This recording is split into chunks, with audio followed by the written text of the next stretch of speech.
안녕하십니까. 사회복지사 1급 기출문제풀이 들어갑니다. 이번 시간에는 2020년도 2월 달에 시험을 봤던 제18회 기출문제풀이 들어가도록 하겠습니다. 인간행동과 사회환경편인데요. 13문제, 12문제 이렇게 나누어서 각 영역마다 2강씩 모두 16강을 진행하도록 하겠습니다. 교재 맨 앞에 보면 각 영역별로 2020년도 18회차의 정답률, 예상 정답률과 총평 이런 것들을 다 기록해 두었습니다. 학습 계획도 말씀을 드렸는데 그 내용들을 참고적으로 봐주시기 바랍니다. 그러면 이 문제풀이에서 총평은 제가 생략하도록 하고 바로 문제풀이 들어가도록 하는데요. 인간행동과 사회환경은 상당히 수월하게 출제되었다 이렇게 말씀드릴 수 있겠습니다. 1번부터 보겠습니다. 자, 1번은 인간 발달의 원리입니다. 꼭 한 문제씩 출제가 됩니다. 인간 발달의 원리에 대한 설명으로 옳지 않은 것은 이다. 첫 번째 1번은 환경적 요인보다 유전적 요인을 중요시한다 라고 했는데요. 이 부분이 잘못되었죠. 자, 환경적 요인과 유전적 요인의 상호작용이다 이렇게 말을 해요. 두 가지를 비교하면 안 되고 유전적 요인과 환경적 요인의 상호작용 또는 유전적 요인과 환경적 요인 모두 중요하다라고 해야 되고요. 그 다음에 결정적 시기가 있다. 이걸 최적의 시기라고도 하죠.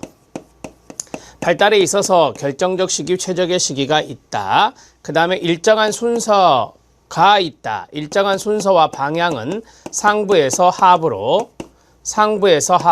그 다음에 중심에서 말초로 이루어진다. 이렇게 정리할 수 있겠습니다. 일정한 순서와 방향입니다. 그 다음에 개인 차가 존재하죠. 개인 차이가 존재하고요. 개인 차이가 존재해서 발달 속도는 일정하지 않습니다. 발달 속도는 일정하지 않다. 이런 식으로 정리하시면 되겠습니다. 자, 그 다음에 특정 단계의 발달은 이전 발달 과업 성취에 기초한다 라고 했습니다. 이전 발달 과업 성취에 기초하여서 특정 발달 단계가 이루어진다. 점성의 원리와 연관성이 있습니다. 점성의 원리는 1단계에서 2단계로, 2단계에서 3단계로, 3단계에서 4단계로 쭉 연결되었을 때 특정 발달 단계의 발달은 이전 단계 발달 과업 성취에 기초해서 특정 발달의 단계가 이루어진다. 이렇게 정리할 수 있고 이것은 에릭슨이 이야기한 것이죠. 에릭슨이 제시한 원칙입니다. 답은 1번입니다. 자, 그 다음에 2번 문제 들어갑니다. 로저스의 이론도 잘 출제가 됩니다. 한 문제씩 출제되고 있고요. 로저스의 이론은 현상학 이론이라 하고요. 현상학적 발달 이론입니다. 사회복지 실천에 미친 영향으로 옳지 않은 것은 이다. 좀 쉽게 출제된 건데요. 첫 번째 로저스는 클라이언트 중심, 즉 인간 중심 상담을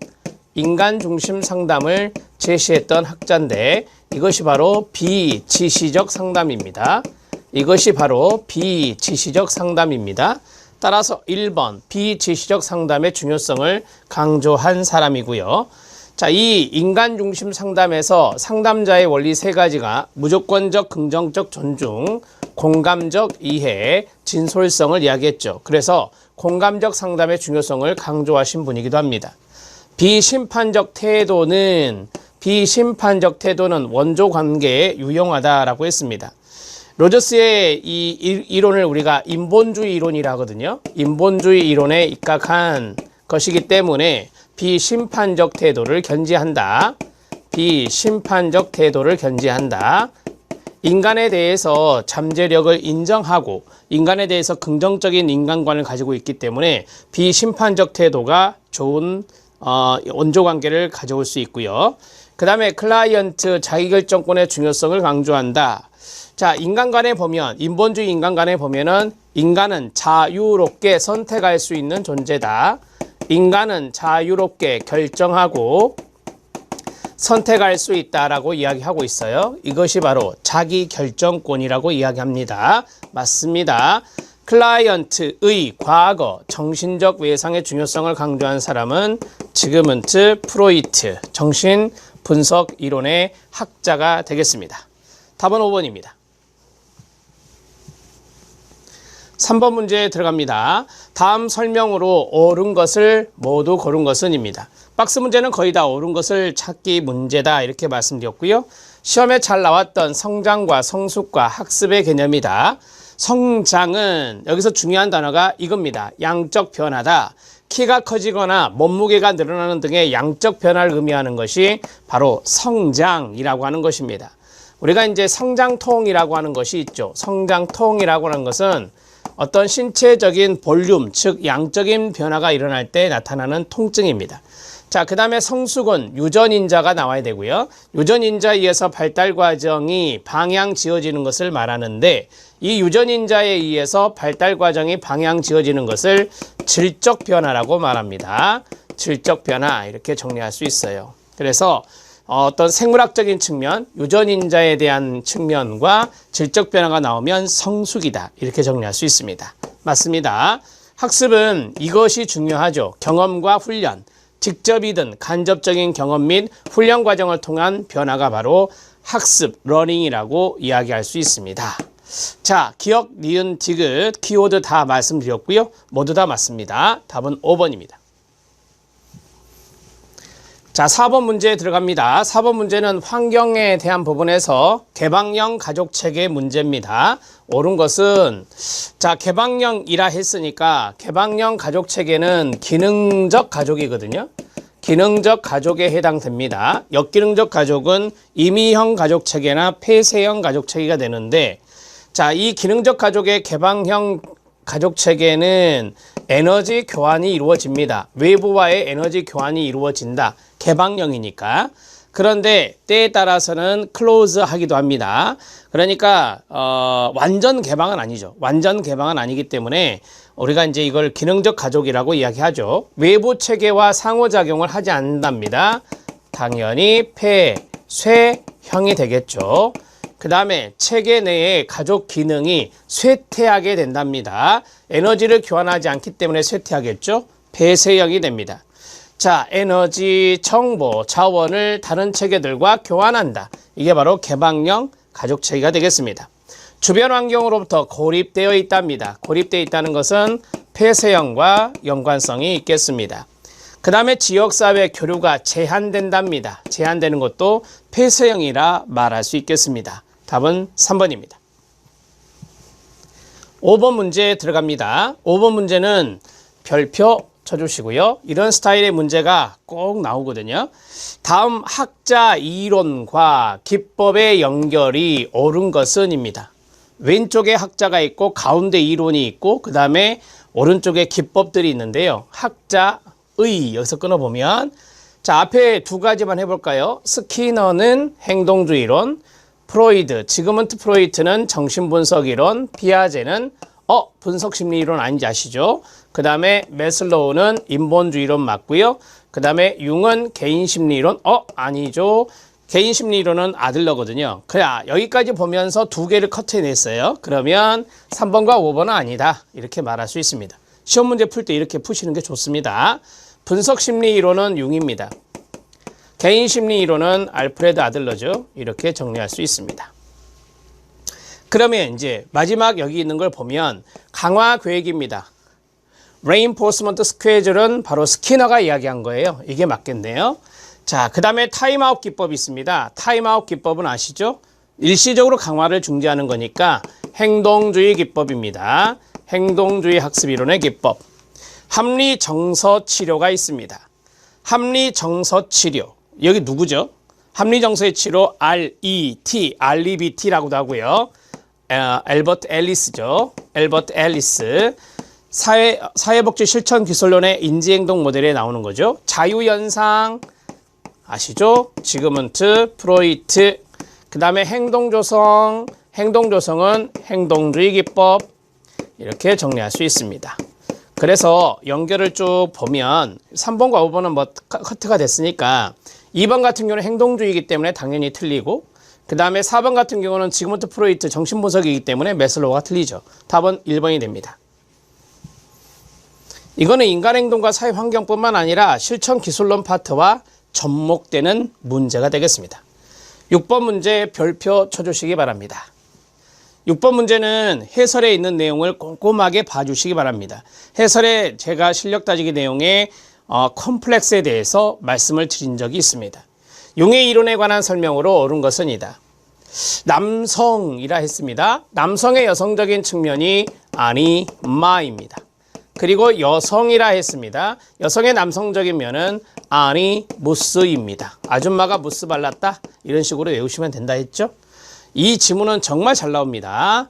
탈락. 2번 원초와 자, 초자, 이드, 에고, 슈퍼 에고의 중요성을 강조한 사람은 지그문트 프로이트가 됩니다. 우리는 지금 융의 문제를 풀고 있습니다. 음영이라고 나옵니다. shadow, 그림자라고 하죠. 그림자. 음영은 인간의 어둡거나 사악한 측면을 의미하는 것입니다. 자기나 자아상과 같은 개념으로 그렇지 않습니다. 자기와 자아상과 음영은 다른 개념입니다. 음영은 이거예요. 인간의 어둡거나 동물적인 측면 이런 것들을 우리가 음영, 그림자라고 말할 수 있는데 자기나 자아상과 같은 개념이 아니기 때문에 이 지문은 틀렸습니다. 자기, 셀프라고 하는 것이 있죠. 셀프. 인간이 경험하는 것, 인간이 경험하는 것으로서 인간이 통합하는 그러한 개념, 통합의 원형, 원형 중에 하나가 자기가 있잖아요. 그래서 통합의 원형, 조화를 이루려고 하는 원형, 이것을 우리가 자기라고 하고 이 자기는 전체적인 관점에서 이해하는 것이다. 이렇게 간단하게만 알아두시면 됩니다.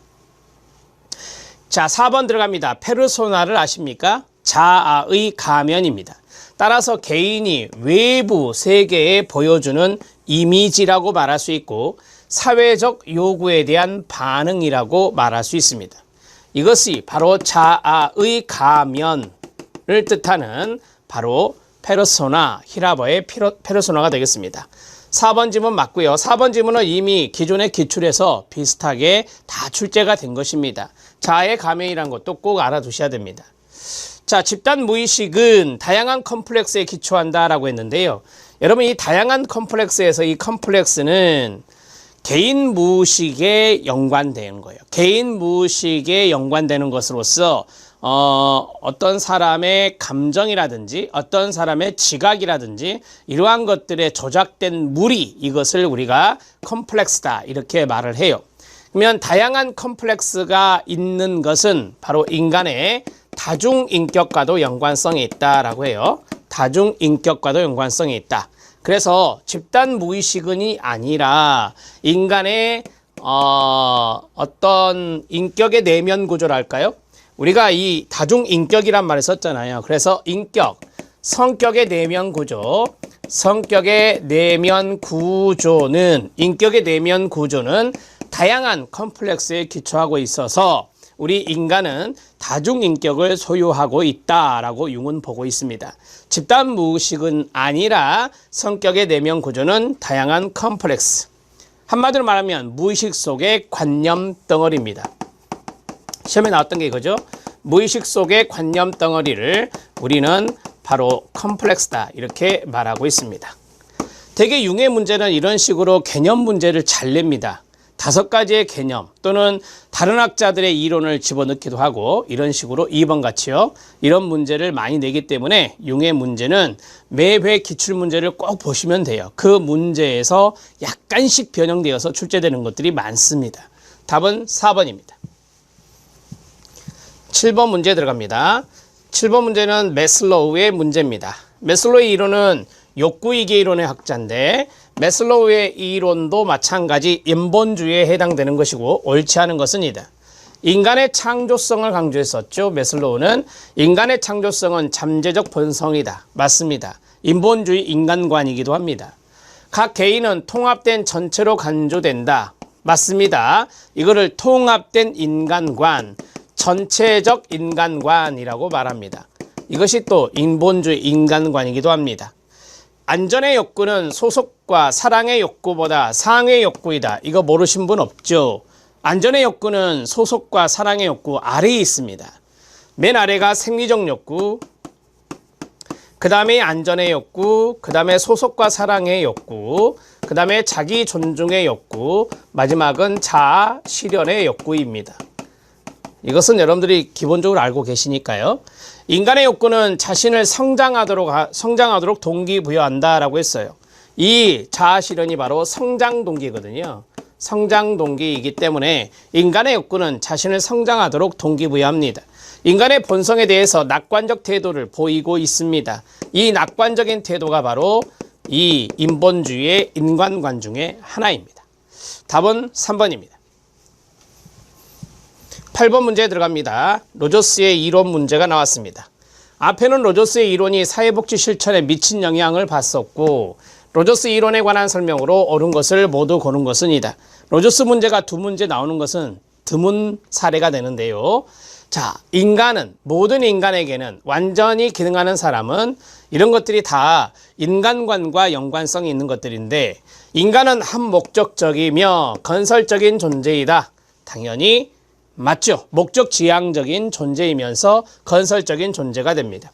그리고 모든 인간에게는 객관적 현실만 존재한다? 아닙니다. 제가 로저스의 이론에서 주관적 경험이란 것을 정말 중요하게 생각한다 이렇게 말씀을 드렸었죠. 그래서 주관적 현실만 존재한다. 인간이 주관적으로 경험하는 그러한 세계라고 하거든요. 그래서 주관적 세계, 주관적 현실만 존재한다 이렇게 정리하시는 것이 옳습니다. 자, 완전히 기능하는 사람은 자신의 경험에 대해서 개방적이다. 경험에 대한 개방성이라고 하죠. 충분한 경험을 해본다라고 하는 겁니다. 무조건적 긍정적 관심, 이게 세 가지 태도 중에 하나라 그랬죠. 무조건적 긍정적 관심이 건강한 성격 발달을 위한 중요한 요소가 됩니다. 자, 로저스의 이론에서 우리가 클라이언트 중심 모델에서 사회복지사의 태도 세 가지, 앞에서 말씀드렸지만 간단히 판서하면 무조건적인 긍정적 관심을 가져라. 자, 그 다음에 두 번째가 공감적 이해를 해라. 세 번째가 진솔성을 보여라. 이 세 가지가 바로 사회복지사, 상담사의 태도여야 한다 이렇게 이야기했습니다. 답은 기역과 디귿과 리을입니다. 4번이 답이 됩니다. 9번 문제 들어갑니다. 에릭슨의 이론입니다. 에릭슨의 이론은 심리사회 이론입니다. 심리사회 이론을 주장했던 에릭스 이론에 관한 설명으로 옳지 않은 것은이다. 자, 1번 사회적 관심 누가 말했습니까? 아들러. 창조적 자아의 창조적 힘 누가 말했습니까? 아들러. 가족 형상 누가 말했습니까? 아들러입니다. 자, 이 알프레드 아들러는 앞에서 말씀드린 대로 개인심리 이론의 학자입니다. 개인심리 이론의 학자로서 사회적 관심이나 인간은 자아를 창조할 수 있는 힘을 가지고 있다. 그 다음에 가족의 형상, 가족의 관계적인 측면을 강조했던 사람이 바로 아들러입니다. 그래서 출생순위에 따른 특징 이런 것들도 이야기했던 분이 바로 아들러가 되겠습니다. 자, 두 번째는 간단하게 청소년기 때는 자아정체감 발달이 중요하더라. 그 다음에 성격 발달에 있어서 환경과의 상호작용이 중요하더라. 사회가 들어가 있잖아요. 각 단계의 발달은 이전 단계의 심리사회적 갈등 해결과 통합을 토대로 이루어진다. 앞에서 나왔던 지문과 유사하죠. 1번에 나왔던 인간의 발달의 원리에 있었던 지문과 유사합니다. 여기 있네요. 점성의 원리에 기초한다. 이렇게 말씀드렸습니다. 다 맞습니다. 2번, 3번, 4번, 5번 모두 맞고요. 답은 1번이 됩니다. 사회적 관심이나 창조적 자아나 가족 형상을 강조했던 사람은 개인심리이론의 아들러입니다. 10번 아들러 문제 들어갑니다. 아들러의 이론, 개인심리 이론이라고 했었죠. 옳은 것을 모두 고른 것은이다. 인간을 사회적 존재로 보았습니다. 우리가 이제 앞에서 사회적 존재, 사회적 관심이라는 것이 있었어요. 사회적 관심, 인간은 사회에 공헌하려는 성향을 지니고 있다. 그래서 인간은 목적을 지향하는 목적지향적 인간, 그 다음에 사회적인 인간, 이런 것들을 강조했던 사람이 바로 아들러입니다. 그래서 인간을 사회적 존재로 보았습니다. 인간의 성격 발달 단계를 제시하지 않았습니다. 인간의 성격 발달을 제시한 사람 생각난 대로 프로이드, 에릭슨, 융도 4단계로 말했거든요. 그 다음에 인간의 인지 발달이지만 인지 발달 연령에 따라 나눈 사람이 피아제잖아요. 이 아들러는 인간의 성격 발달 단계를 제시하지 않았습니다. 앞에서 말씀드렸던 출생 순위와 가족과 형제 관계에서의 경험은 생활 양식에 영향을 당연히 주게 되죠. 그래서 생활 양식은 3세에서 5세에 형성이 되고 생애 초반에 형성이 되고 그 다음에 그 이후에 변하지 않는다. 이렇게 이야기를 했던 분이 바로 아들러입니다. 기억과 디귿이 맞습니다. 답은 5번입니다.